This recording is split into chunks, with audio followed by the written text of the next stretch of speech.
Good morning children.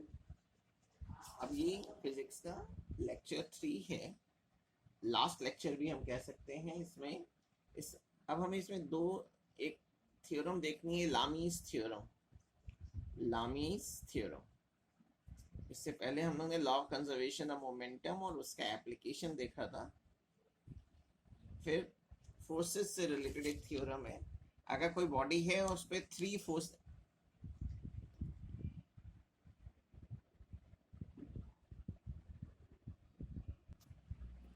हाँ तो मैं कह रहा था कि लामीज थ्योरम का स्टेटमेंट क्या है कि अगर किसी बॉडी पर 3 फोर्सेस एक्ट कर रहे हो और बॉडी इक्विलिब्रियम में हो, ठीक है। इक्विलिब्रियम का मतलब है कि रिजल्टेंट फोर्स 0 हो। अगर किसी बॉडी पे 3 फोर्सेस लग रहे हैं और बॉडी इक्विलिब्रियम में हो, तो ईच फोर्स, हर एक फोर्स जो है वो डायरेक्टली प्रोपोर्शनल होता है रिमेनिंग 2 फोर्सेस के बीच के जो एंगल बन रहा होगा उसके साइन के। वो अभी समझ में आ जाएगा। मैं स्टेटमेंट लिख रहा हूं कि if three forces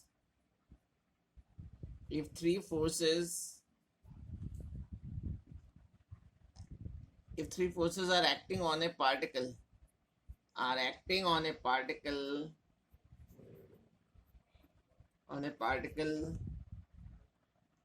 in equilibrium, किसी बॉडी पे 3 फोर्सेस लग रहे हैं और बॉडी इक्विलिब्रियम में, then each force is proportional to the sine of the angle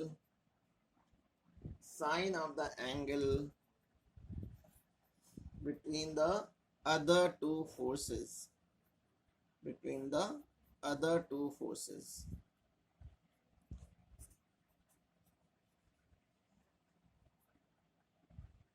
यानी इसको समझिएगा, जैसे मैंने कोई बॉडी है जिसपे 3 फोर्सेस लग रहे हैं। ये कोई पार्टिकल O है, इस पे 3 फोर्सेस लग रहे हैं। एक फोर्स है F1, एक F2 और एक F3। 3 फोर्सेस लग रहे हैं डिफरेंट डायरेक्शन में, और मैंने सपोज कर लिया है कि F2 F3 के बीच का एंगल अल्फा है, F1 F3 के बीच का एंगल बीटा है, और ये वाला एंगल गामा है। तो लामीज थ्योरम ये कहता है कि अगर ये 3 फोर्सेस इस तरह से लग रहे हो कि ये पार्टिकल इक्विलिब्रियम में हो, तो अगर मैं F1 वाले फोर्स की बात करूं तो F1 डायरेक्टली प्रोपोर्शनल होगा बाकी जो फोर्सेस दो हैं F2 और F3 के बीच का जो एंगल अल्फा है इसके साइन के डायरेक्टली प्रोपोर्शनल होगा। यानी मुझे ये प्रूव करना है कि F1 upon sine alpha equal होगा F2 लोगे तो बाकी दो के बीच का angle F2 upon sine beta, और F3 लेंगे तो F1 और F2 के बीच का angle F3 upon sine gamma. ठीक है, इस फॉर्मूले को हम लोग लामीज थ्योरम कहते हैं।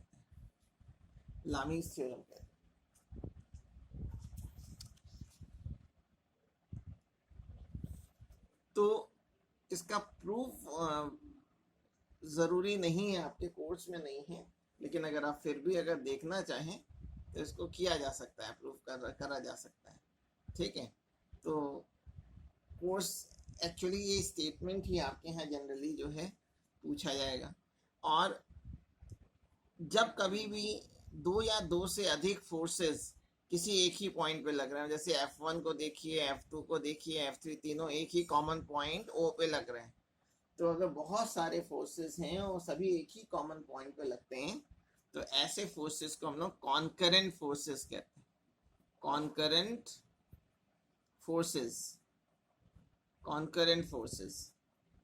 फोर्सेस वो फोर्सेस होते हैं जो एक ही कॉमन पॉइंट पर एक्ट करते हैं। ठीक है ना, तो अगर डिफाइन करना है तो कह सकते हैं concurrent forces our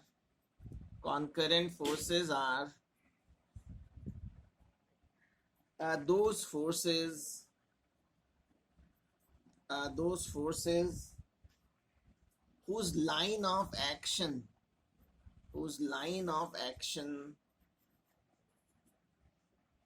action intersect या meet, intersect at a common point, at a common point।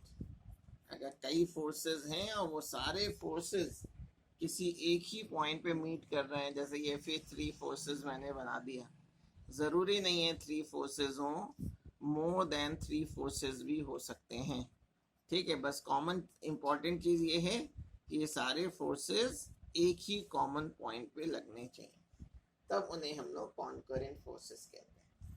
तो इस फिगर में, in figure, force F1, F2 and F3 meet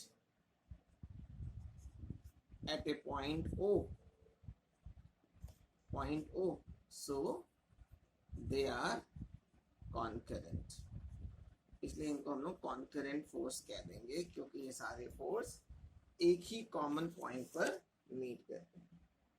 और अगर आप चाहते हैं कि ये तीनों फोर्सेस, बॉडी पार्टिकल जो है वो इक्विलिब्रियम में हो, तो उसके लिए मैं स्टार बना के लिख रहा हूँ, इन केस ऑफ इक्विलिब्रियम। अगर आप चाहते हैं कि बॉडी बैलेंस रहे, इक्विलिब्रियम में रहे, इन केस ऑफ इक्विलिब्रियम, इन तीनों फोर्सेस का जो वेक्टर सम है वो 0 होना चाहिए। The vector sum of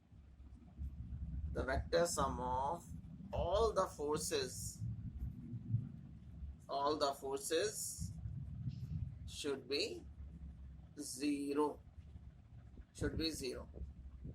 that is vector F1 plus vector F2 plus vector F3, इन सारे फोर्सेस को अगर ऐड करें तो इनका वेक्टर सम 0 होना चाहिए, ठीक है।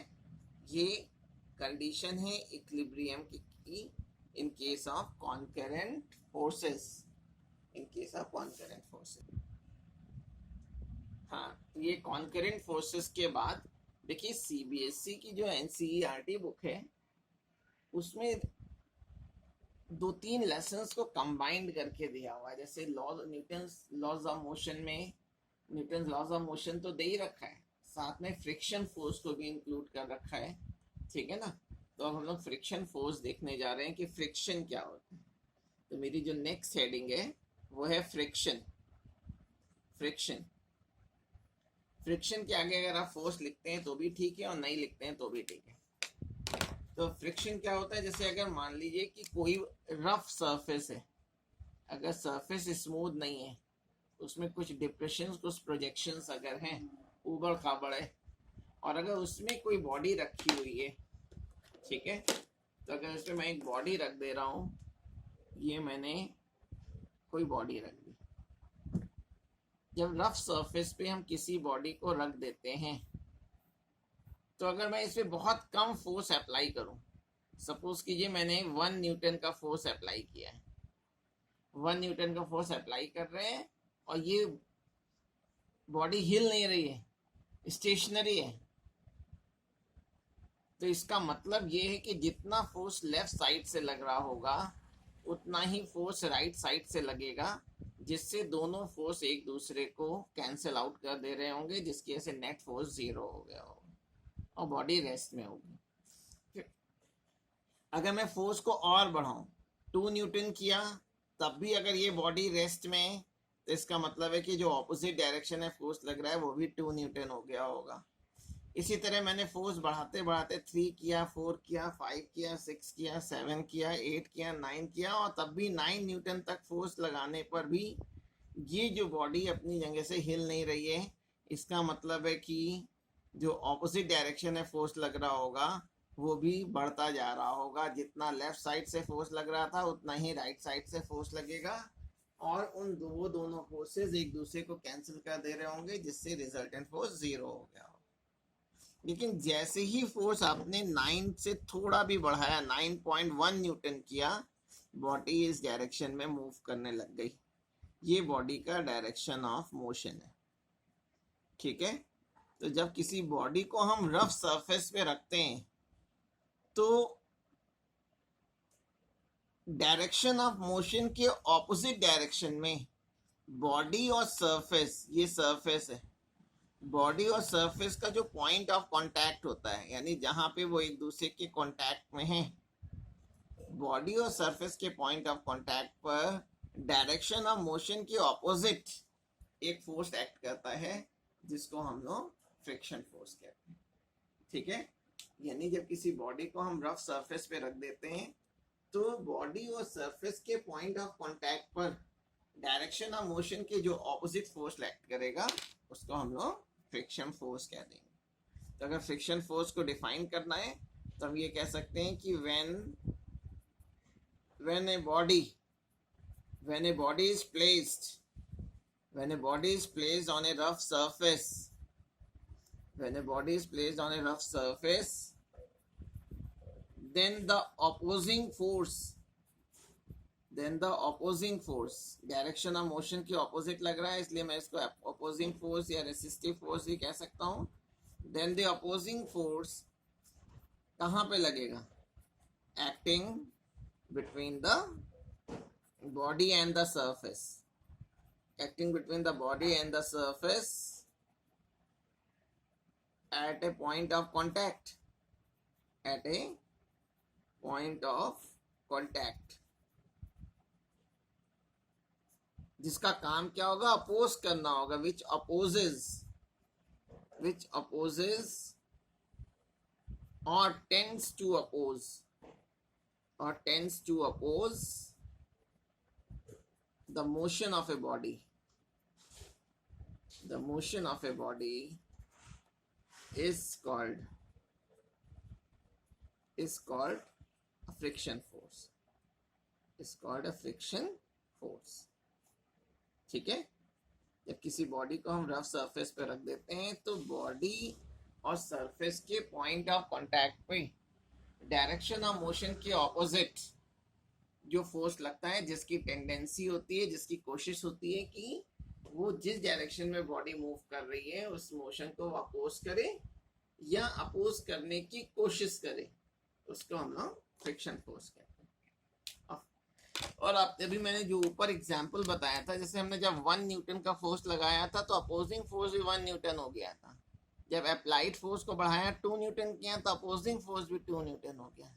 यानी जो अपोजिंग फोर्स होता है वो एक सर्टेन लिमिट तक अप्लाइड फोर्स के साथ साथ बढ़ता जाता है। ठीक है, opposing force increases in same proportion as the applied force. इसीलिए फ्रिक्शन फोर्स को हम लोग बोलते हैं कि it is a self adjustable force. Friction is a self-adjustable force. Self-adjustable force. Adjustable force. Friction force अपने आप को एडजस्ट करता जाता है according to the applied force, इसीलिए इसको हम लोग बोलते हैं कि it is a self adjustable force. यानी जब फ्रिक्शन फोर्स, जब अप्लाइड फोर्स 0 था तो फ्रिक्शन फोर्स भी 0 होगा। जब अप्लाइड फोर्स को बढ़ाया तो फ्रिक्शन फोर्स भी बढ़ता जा रहा है। यानी when no external force is acting on a body,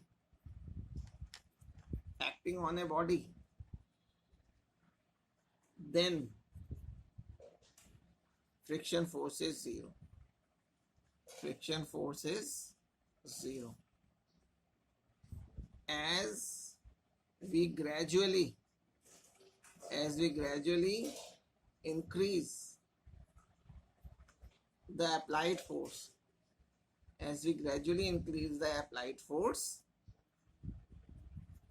friction force also increases in a same proportion